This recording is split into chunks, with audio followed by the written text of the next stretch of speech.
through the skin in a sense. Imagine, you know, literally stripping away the skin of your subject every time, and visualize, imagine what's underneath, underlying to create those forms. And if you can see the skeletal framework, you can see the musculature, it's going to answer a lot more questions of like, why is that shadow this way, or was it why this form, this shape from that angling. So we want to sort of just think about, let's see, here we go.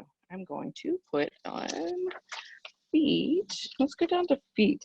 So the feet are sort of it's almost like a wrench. Give me a moment as I try to render this very challenging, almost architectural drawing, or just to sort of give you an idea of like what the general form is. If we were to break out the foot and the ankle into this really blocky geometric shape, what would it look like?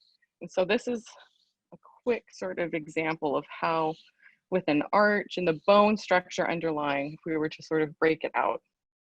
So pardon me from making some perspective mistakes. Let's see, the square, sort of this base shoebox, which would be represent almost like the heel touching the ground, and then the ball of the foot.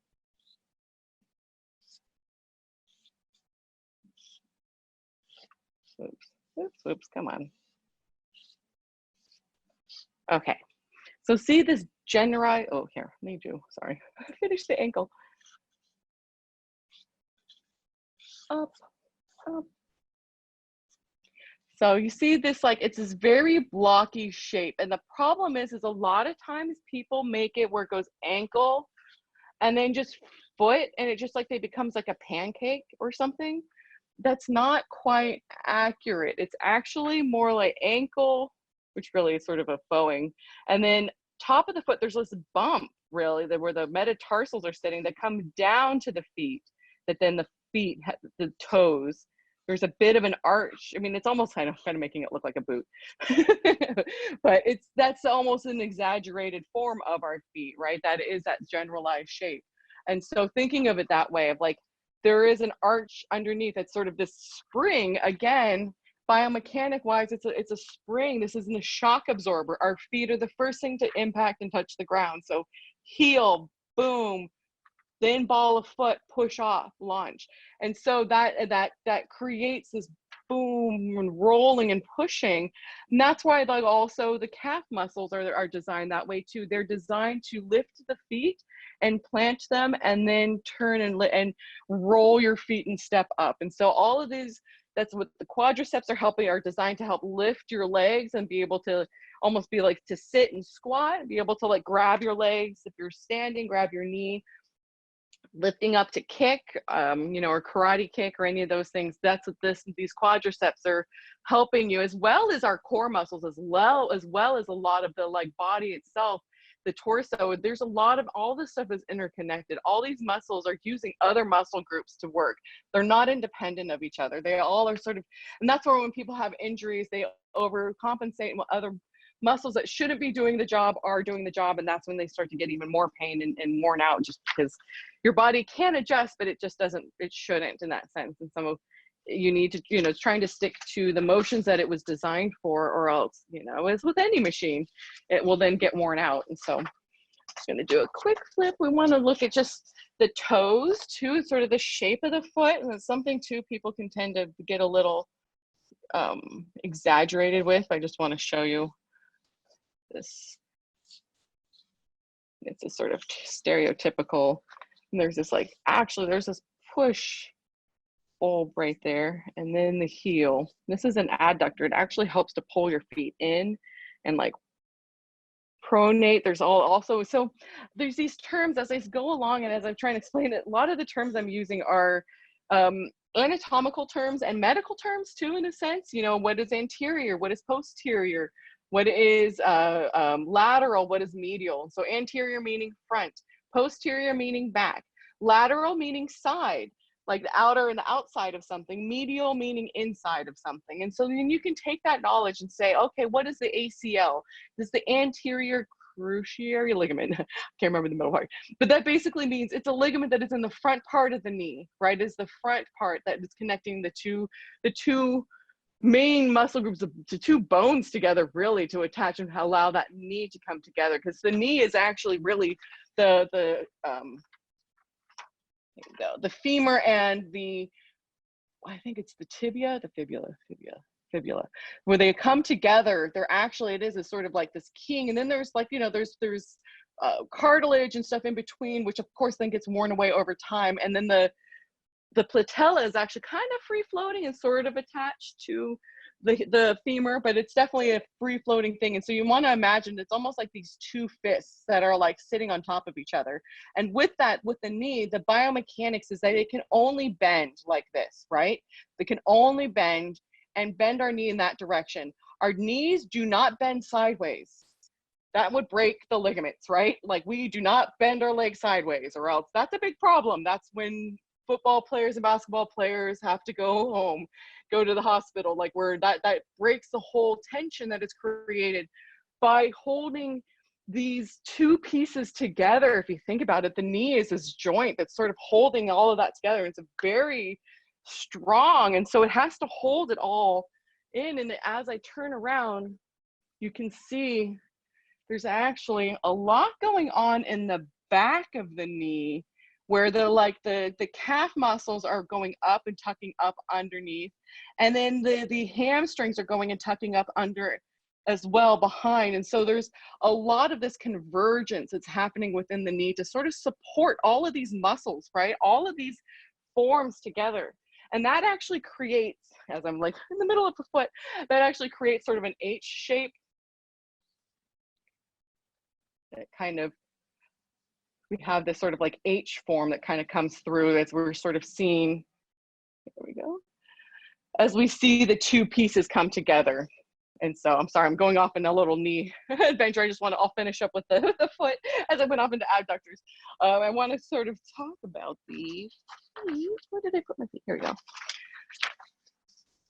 And the big toe.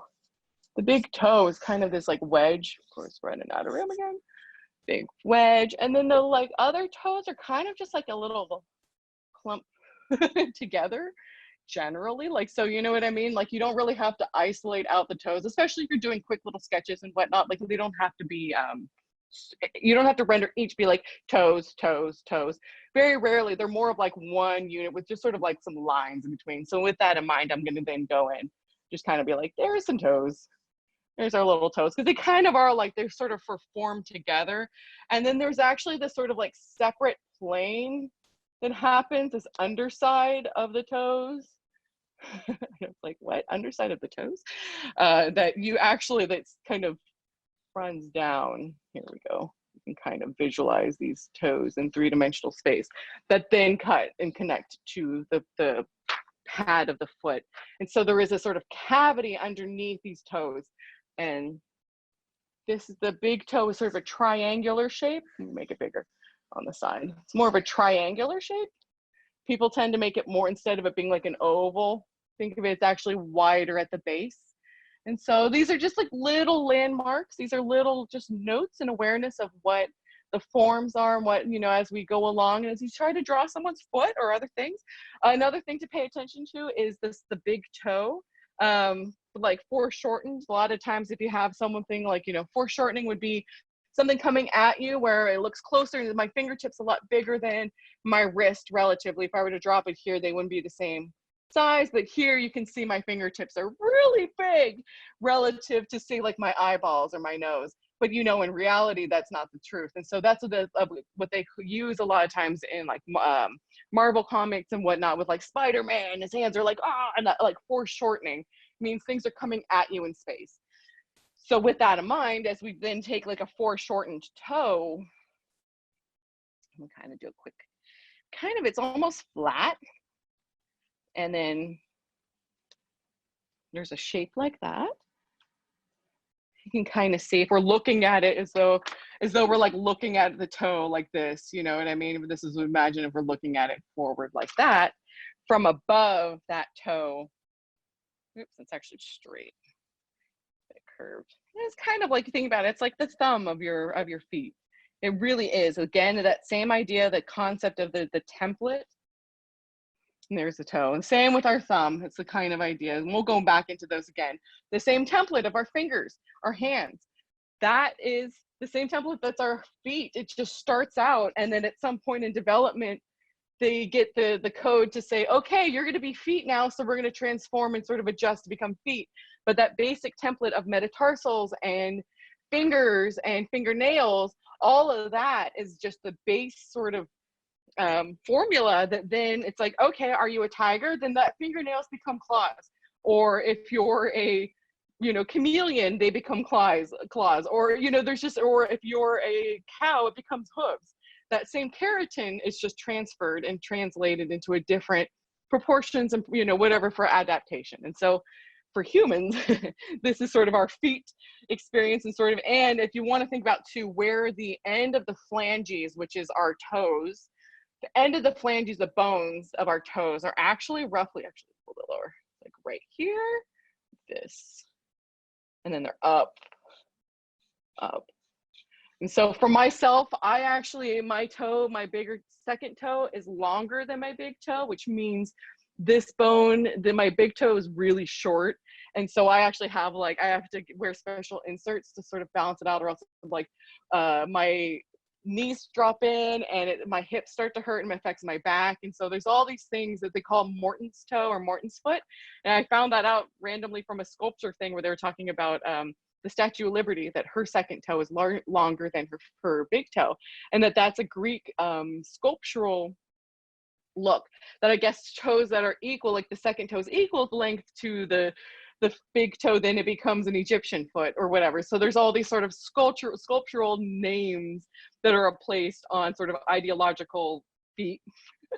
Those shapes for sculptures, really. And like when you look at classical sculptures, look at their feet, they're going to tell there might be a difference. And they're actually, like, they intentionally place that in there, you know, think like just that even level of subtlety of, is there the second toe longer or shorter, and where is it in relationship to that? So, and it is something that does actually affect the biomechanics. I have to, when I don't wear my inserts, I feel it. It definitely hurts.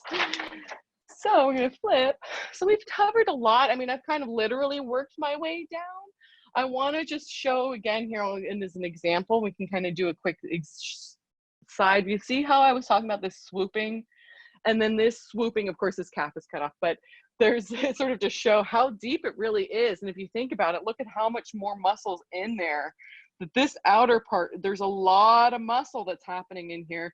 That right here is the bone. And so there's a lot of muscle mass that's actually covered up. When you imagine where our bones are lying inside of these, especially the legs, like look at how much muscle mass is in there. And so it's incredible. It really, because it has to do a lot of these quadriceps, these legs are doing a lot of the work to keep us upright, to keep us so that we don't fall over. I'm gonna just do a quick little quadricep. When we say quadricep, it really, it's sort of these four, they mean like four heads. There's these four heads of the muscle groups. And then there's these two here. It kind of tucks up here, and it tucks up there. And then we got the knee. It goes there. So this, the quadricep, there's these shapes. It actually just drops below the knee, like I was saying before, and then this one stops above it.